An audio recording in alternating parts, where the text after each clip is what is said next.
Hello, welcome to Wednesday at 1 for Twilight. I am so honored to be here with you all and with Steve H. Broadnax III as our guest. Steve, how are you? Good, good. Thank you for having me. Good, good. I just want to tell the folks just a little bit about who you are. And our audience may remember that Steve directed Thoughts of a Colored Man, the world premiere at Syracuse Stage, which is headed, fingers crossed, to Broadway. Oh no, it's definitely. We got our theater and everything. I'm super excited. Well, I know that's gonna. Yeah. I'm just talking like COVID stuff, you know. Okay, Yeah. But other than that, you're going. Yeah, they're going. Yeah, you're going. It's so fantastic. Other credits include The Hot Wing King at Signature Theater in New York. He's worked at Actors Theater of Louisville, as I said, Syracuse Stage, Ensemble Theater Company of New York City, Chautauqua Theater Company, People's Theater, Apollo Theater in New York City, Classical Theater, Harlem Atlantic Theater, New York City, Detroit Public Theater, Baltimore Center Stage, Cleveland Playhouse, and on it goes. He's also worked in Johannesburg and South Africa. You've been everywhere, man. Oh, blessed. Everywhere and doing good work. And as we said, Thoughts of a Colored Man now headed to Broadway. Really excited about that. Steve, Steve's hip hop project, an award-winning full-length original play directed and choreographed by and conceived by you yourself, has toured nationally and was showcased at the Kennedy Center in Washington, D.C. You are a writer, you are a educator, you are a choreographer, you are everything. You are a man of the theater. Yes, a man of the theater. A man of the theater. And it's so great to have you with us. And I don't want to forget to say that you are also a professor in the theater Department of Theater at Penn State University. Correct. Steve, good to see you. So here we are making theater. Yes, we are in a pandemic. Yes, in a pandemic, doing it. Maybe there's no more important time to be doing it. I agree. I would agree. Some way that we can find, you know. So, my goodness, Twilight, Los Angeles, 1992.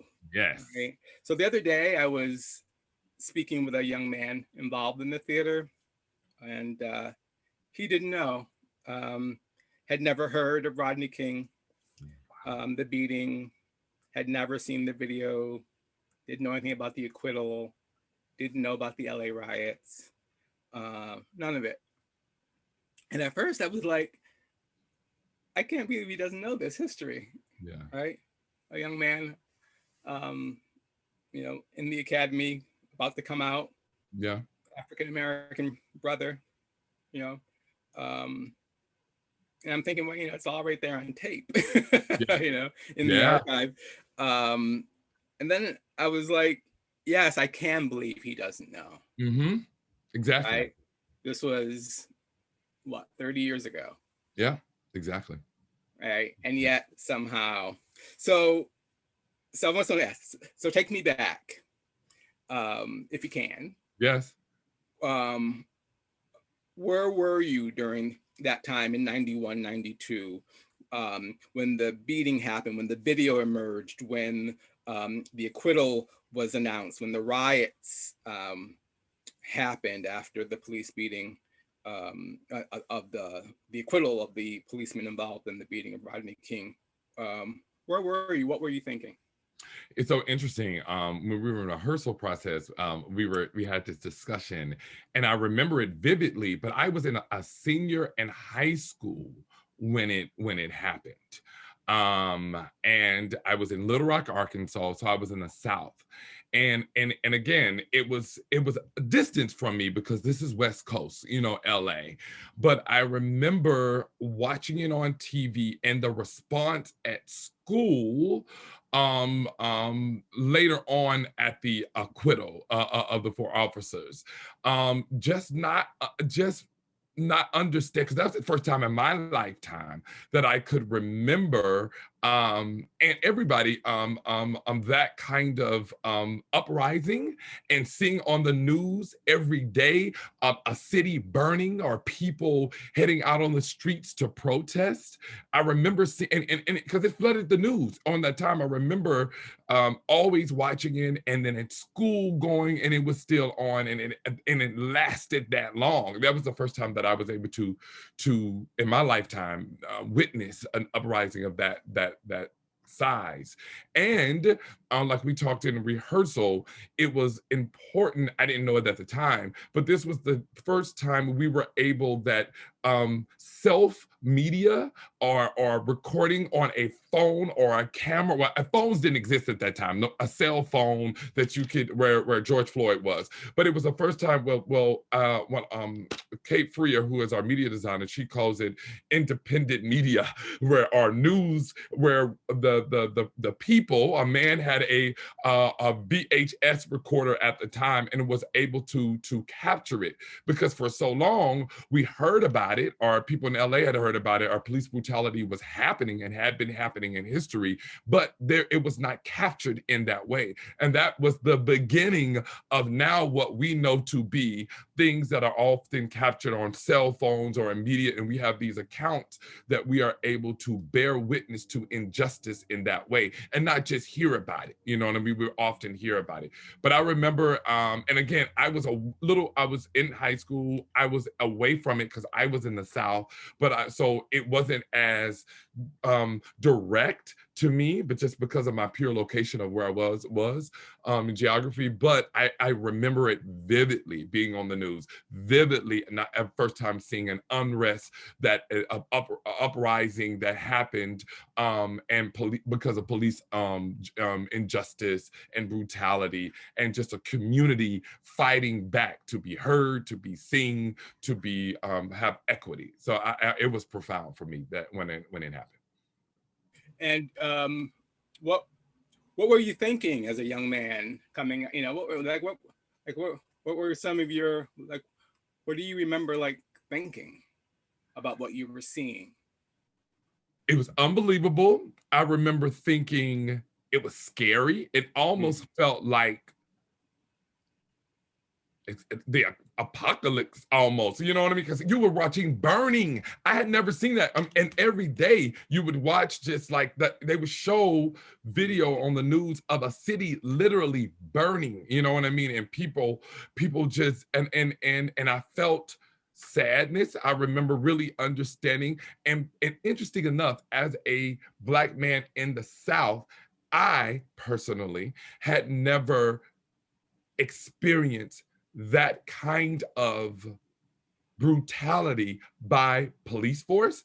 I had never personally experienced it. Had friends who talked about it. I knew, had heard about it, family members who had lived through it. You know, as a Black man, always you get together and hear other Black men, one of three, probably two of three, would probably articulate their experience with law and police officers and the injustice. But to see it on that level made it very urgent, made it scary, it felt like, you know, what was going to happen. I didn't know, you know what I mean? It was just very scary at the time. And understanding the importance of it, and understanding that it was happening around the United States. It wasn't just isolated to my own little community and my area, but to see it again, that was the first time in history I remember being, you know, experiencing or being alive or aware of what was happening, was then that it was happening regionally around the United States. Yeah. You know, it's interesting. I started off by talking about this young man I had talked to. So I'm wondering, it might be necessary for us to go back and say what this is about, what happened, what prompted this play. So yes. Like what happened in 1991, you know, for people who may not know, but there are people who do not know. Yes. And I would always, I kind of go back to the predecessor, which is the Watt riot in 65. Police brutality had been happening in LA and around. Of course, accounts and a community was tense and that experience, the Black community, at least be specific. But in Watts 65, a young man was pulled over by the police and then arrested. He resisted arrest. His mother got involved in the resisting the arrest, and word got out that a pregnant woman got kicked in the stomach, and there was a riot in Watts, California. That was the predecessor of beginning to have this tension against the police and the Black community. That was the beginning. Then pushed forward when Rodney King was pulled over by police and then was beaten, almost looked like to death, but was severely beaten. Same thing, pulled over by police for traffic violation, and then he got pulled out of his car and actually beaten, and it was captured on VHS. That hit the news, and so it was finally a time that the community thought, in LA, we finally have visual proof of the injustice and brutality that we are experiencing from the police, the Black community, and that these men would be found guilty through court, through the law, the justice system will finally prevail because we have videotape proof. And right before the beating, Latasha Harlan it was a girl, a young Black teenage girl who went into a Korean bodega or store, gentry store, to get some orange juice, had a confrontation with the clerk, and she was shot in the head. With the confrontation because they thought she was going to steal the orange juice, when in actuality she was going to the counter. She had put it in her backpack, walking up to the front. She was pulling out money to pay. The clerk thought that she was going to steal. They got in a confrontation. She was walking away, and the woman had a gun and shot her in the back of the head and killed her. And that lady was let off. So that happened before. So it's always packed. And then when Rodney King came along and these 4 officers were acquitted, that's when the uprising began. And so there was the protests, the rioting, the burning of LA, so to speak, of just anger, and all had built up for a community who had believed that even through videotape, there was not justice. Even through proof, that was the first time, how important that is in the story. It had never been recorded. We had said it had happened, and we had complained, and there had been so many beatings by other people, by police force in the community, but this was the time it was on tape, and yet still these 4 officers were acquitted, and that's when the riots began. Mm. Yeah, thank you. That context is so important. It's almost never just one thing. It's almost always one more thing. Yes, it was one more thing, and enough was enough for the community. And so it was, then that's when the uprising began. And so we have Anna Deavere Smith's play, Twilight, to deal with, and here as a chronicle. Can you say a little bit about the play? Can you say a little bit about its structure and its form, and absolutely, and what's called for? And then I'm going to ask you about process in a bit, but just talk about the play. Oh, Twilight, Los Angeles, 1992, Anna Deavere Smith. In the genre, it would be called verbatim theater. Some people call it documentary theater, or the living newspaper. So you take real account. She took real account. She had over 300 interviews. So she went to LA in hopes, her objective, she always says, was to understand the line between race and power, to understand and walk in someone else's shoes, to be able to empathize, sympathize, and really challenge what truth is through interviews. So in documentary or the living theater, you take a real event from newspapers, from interviews, and she actually, you use the words of the people. So that's how the text is created. So over these 300 interviews of people in LA that she interviewed during the uprising, she went to from everyone from police officers to I think Maxine Waters, who was in government at the time, she still is there. I think Cornel West, to a store worker, to a juror. She went to the community gather these interviews, and then she puts them together, and then reenacts them as the person, the word verbatim of what the person said. So you get the actual account of her reliving, reacting the community in LA that experienced the riot. So that is her play, and she's known for that. And this was historically, it is probably one of the most profound pieces of verbatim theater. She's kind of like the godmother of the genre, because this one she was nominated for a Tony. It was nominated for a Tony. It was nominated, I think it won the Drama Desk. It was also nominated for a Pulitzer, I think. So she is like the godmother of this genre. So that's what the play is in the structure. Great. So at your website, visitors are greeted with this: you don't know who you are until you see your own reflection. Correct. Correct. So talk about that in terms of how this play is a mirror. This play, this looking glass cut in 1992, now being presented to us in 2021. You don't know who you are until you see your reflection. Yes, that's why I think, and the New Yorker said it that as well, that this play is more urgent now than it has ever been. Ending 2020, in our current state in 21. When we witnessed the murder of George Floyd by police officers, that rang a bell to our conscience around the world. When I saw those images of an uprising, those images of protest, they were parallel to the images of 92 and 65.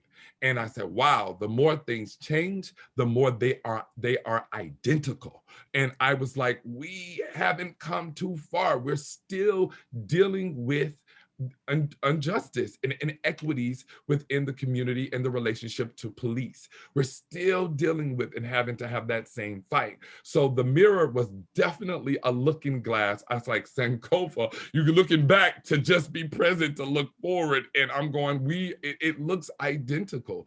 And in the presentation that we do with Syracuse, we utilize that. So you will see images of present and past juxtaposed against each other as a reflection, and they are identical. So I thought the play was urgent to be able to see where we have come from, where we are now, and the now tells us to hopefully to be able to empathize, sympathize with one another, and learn so that we can change and not be here 5 more years seeing the same images. That's the hope, that's the hope. Right. But the past is never past. Yes. So, so who does Twilight say we are now, do you think? I think it says, all I could think of, we are a community that are a body of a country. We still need work. There is still work to do. And I fear sometimes we get amnesia as a species, out of sight, out of mind. Things can boil over, and then it seems like time goes along. And then when it's not in the forefront, we forget until a tragedy or these events happen. And then we're back at the forefront. And I just hope we keep going back to business as usual, it seems like. It just seems like there needs to be change, systemic change in order for equity for everybody. And what a way to use theater. That's what I love about Anna Devere Smith and Twilight, because again, she says her point is for her to step into someone else's shoes. In this case, it's Patrice D. McLean, who is our actress and part of it. But you as an audience member get to see different sides and experiences, and hopefully see the humanity and how it affects us all as a community, and hopefully encourage you to have conversation and act change. Yes, it's, and your passion for it is apparent. And and I think you might have answered this, but if there's even a deeper personal thread or something you've come to understand through the process, what or prior to and prepping for the process or thinking about doing this piece for Syracuse Stage, what brought you to this work, and also what do you bring to it? Mm. What brought me to this work again? Actually, I remember Cal, you and Bob when things kind of shifted due to the pandemic, and this is the work that was chosen. I was very excited again because it paralleled what I had just experienced. We all experienced with the witness murder of George Floyd, and that time was scary as well because not only were we witnessing again injustice, brutality of police, a murder.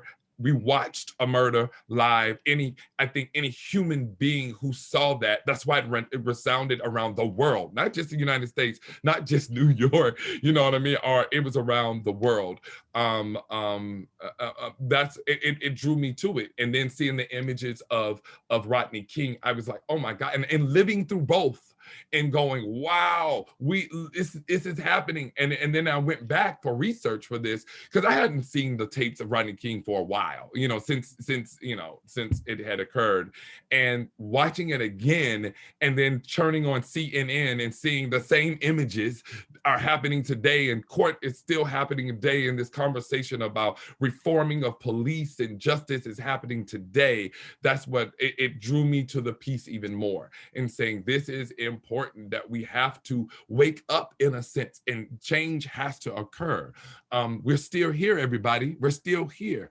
And then what I brought to it personally, I think being a man of color, Black male, understanding the relationship to police, and experiencing the sick and tired of being sick and tired. The images of Black men being murdered, killed, beat, shot in the back 7 times. I mean, that is traumatic. You turn on the TV, and again, you don't know who you are till you see your own reflection, but our reflection is lying to us, saying that's who I am. I'm beyond being shot in the back 7 times. That's not just who I am. And that's the images I saw all the time. So that humanity of myself, it disturbs me daily, you know what I mean? And then just simply relationship to police officers is saying, oh, I have a knee-jerk response to police, you know what I mean? I was like, why is that? And I understand why. There's a fear, there's a distrust, there's a, and how can that be improved? How can that be dismantled and rebuilt in a way that the system works for us as well? Mm-hmm. You talked about Anna Devere Smith's play kind of really setting a genre in very many ways, in very specific ways. And I think, and I wonder if you agree, that it is a seminal piece of American theater. Yes. In the American canon. It's also a tour de force for a solo actor. You've mentioned Patrice, and so I'd like you to talk more about Patrice McLean, your actor in the piece. Oh, Patrice D. McLean. She's an actress out of Chicago, and also a Penn State alum. Interesting, I've been at Penn State for 17 years. She was there my first year.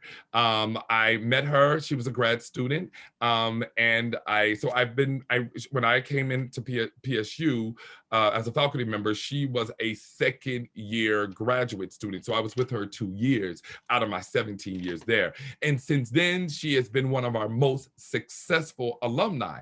This girl don't stop working. She a matter of fact, she's recently nominated for an award for her performance in Working Men, the film that is out now. So she's working, and me and her have worked since her time in college, and we have worked since then. 17-year relationship with her. And she's one of the most talented, gifted, crafted actresses I know. And I work with her a lot. And so when this project came up, I knew the person I could trust with the work, that we would work well together in our language, and in these unique circumstances, we'll say, because we had to film it not in the same room. She was in Chicago by herself and I was in State College, and everything, rehearsal, performance, all of it took place state to state on Zoom, on media. So that was a new way of working, and we were learning in that process. So I knew she was the one I wanted to take the journey on with. And so she has to play 37 characters. One woman playing 37 characters of these interviews that Anna Devera conducted in LA at that time. So it's a tour de force for any single person to embody 37 different people. When you and Patrice were talking about the piece, perhaps in your prep during early rehearsals, table work, what did you find, if anything, that you found yourself, what did you find yourselves coming back to time and time again as you talked? What, if anything, something in particular that came out of the conversation that kept rising up again and rising up again? What was beautiful, and with our stage management, assistant stage management, our whole kind of digital room, because everybody was on digital. When you asked that question, the first thing I thought was empathy. Once again, from the Korean community, from the Black community, from the white community, and everyone who was affected by this kind of injustice, because it affects the whole community. And then Anna did such a good job when you revisit it, and she would live through it, and we would analyze text, that again, my empathy rose, that a lot of the people I felt empathy, I understood, human self understood and hated for us to continue to go to that kind of event. Empathy is the word that comes up, that we kept coming back to as we research, and it would be so fresh, on our minds and hearts and spirit of based on coming off of George Floyd. But then you would just understand that it affects us all, human self. And I began to have empathy, more empathy for everyone as a whole. You know what I mean? You would just live through and hear these interviews and gain empathy. Sometimes it was, and most times it was anger, but again, understanding. That's what we all gained out of the research of this process. Mm-hmm. And in terms of the process, we are getting not too bad. We're getting pretty good at making virtual theater. Yes. We're getting pretty good at this process. Yes. And although everyone wants to be back, this is not how we imagine theater. This is not how we love to practice it. But it's what we have now, and we're doing our best with it. Yes. And can you just say a little bit about how you embraced the circumstances of the process? Have you embraced the virtual nature, the Zoom rehearsal nature of it all, and how does that show itself in the work aesthetically? That's a great question, Kyle. Have I embraced this new process that we're having to endure? Well, you know what? There are pros and cons. I think this is not what we ever imagined. It was nowhere in my discourse thinking this is where we would be a year ago, And when the pandemic hit and we all find ourselves where we are today and figuring out how to continue to do art, work, storytelling, I think we've learned a lot. I've learned a lot. There's some things that I don't think I would have tried if this had not happened. You know what I mean? There's some elements of telling story through this medium that I think I'm interested to see how it will translate when we get back. I mean, we've learned in a lot in this way that I don't think I ever was on Zoom that much before the pandemic. It's like now, like who would have thought, you know what I mean?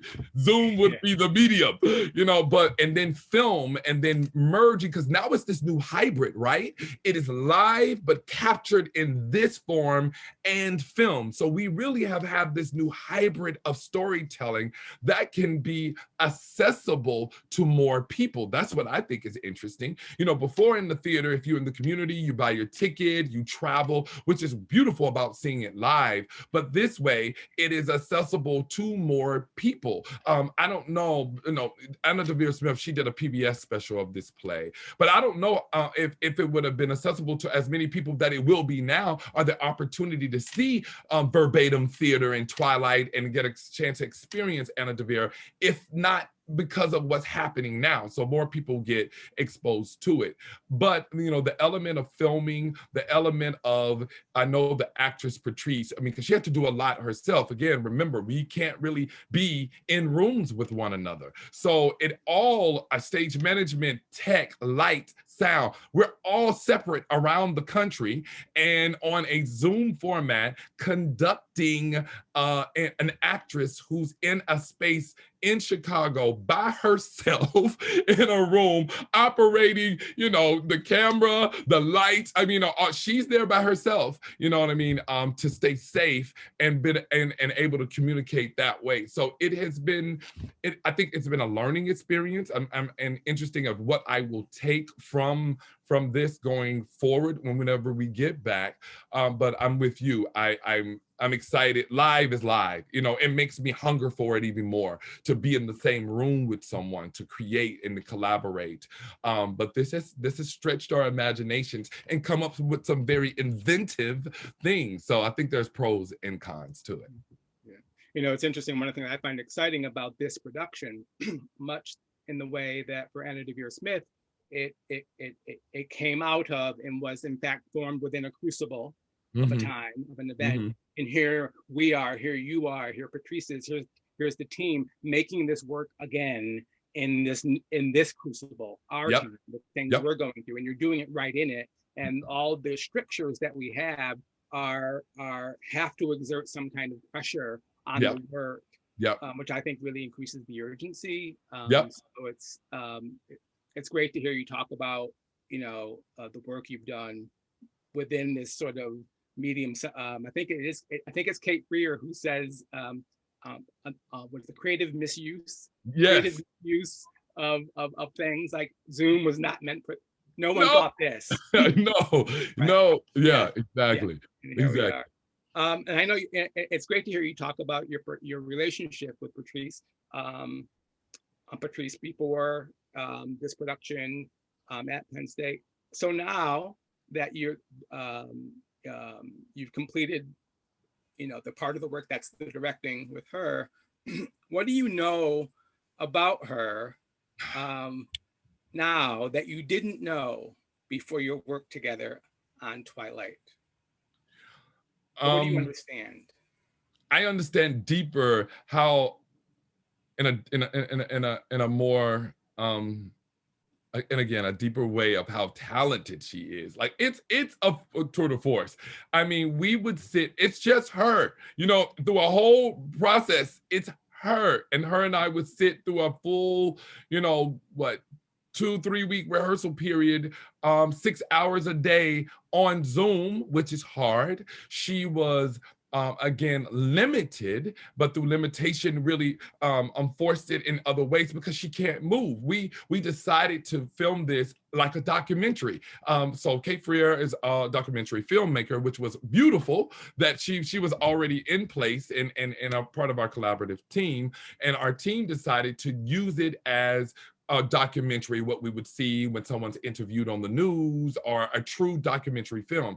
So Patrice she doesn't really utilize her full body where she would on stage. You know what I mean? So she had to limit it to this box that we're in and be able to embody most times seated. There were times that we could vary the camera for a standing a little, but it had to stay in the box, you know what I mean? And so she was a powerhouse to be I watched her still try to physicalize, along with dialect, along with emotional preparation, to embody these different 37 different characters. So it really came home to me how much of a powerhouse she is, and her ability to, this stretches anyone. You know what I mean? From the dialects that she had to learn, from the physicality she had to make choices with to make specific these 37 characters, and at the same time be a vessel to be present inside each of them. You know, I watched her do it. You know, her point of view, to have a point and not judge anybody, down to the police officers, to a store clerk, Korean store clerk who had their store burned and rioted, to someone, Rodney King's aunt, who was saddened about her family member being beat by the police. Her to give humanity to all of them and not judge them. That's, I just came away with just like bowing down and saying, bravo, she's a beast. So I learned more how amazing she is. Well, it's been great to talk to you, and I want to close with this last question. Okay. So 29 years ago, after the LA riots, Rodney King, or on the edge of them, you know, in his first public statement pleaded, he said, "Can we all get along?" His first public statement. I just want to say, you know, can we all get along? Can we get along? Can we stop making it horrible for the older people and the kids? Given where we are today in this country, or perhaps where we've always been, Yeah. What answer or other questions does Rodney King's "Can we all get along" pull you toward?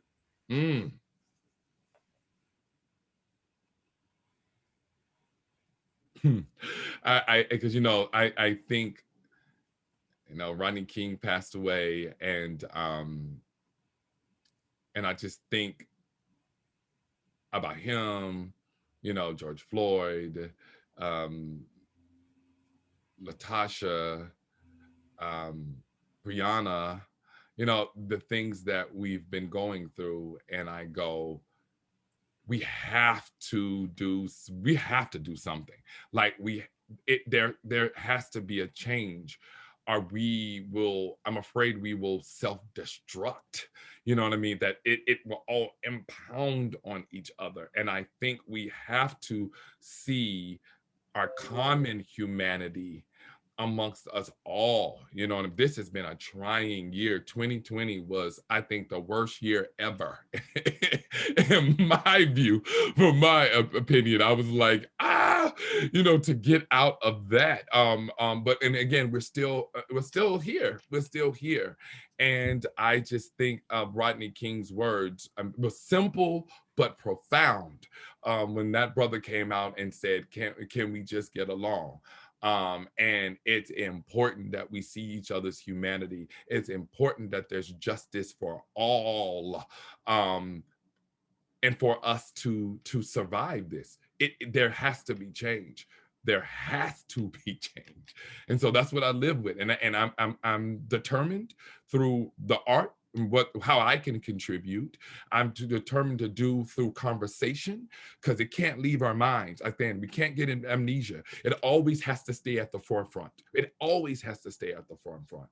And hopefully we can have justice for everyone and see each other for our differences. And then we know we're not all the same, you know, that's not what's asked, but it is asked to respect and empathy for one another, to see to respect. I always think of the word to see, again, spect, see, to see again. We have to really be able to see and appreciate and respect and honor and one another. So that's what my hopes are.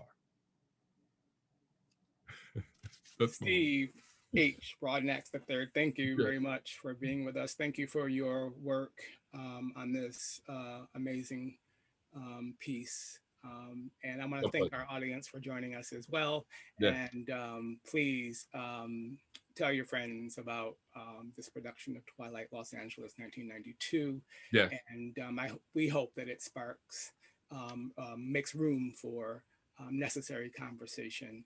And Absolutely. we look forward to seeing all of you, our audience members, in the theater when in the fullness of time. So thank you for joining us, Steve. Thank you very much. Thank you. All right. Thank you. Yes, brother.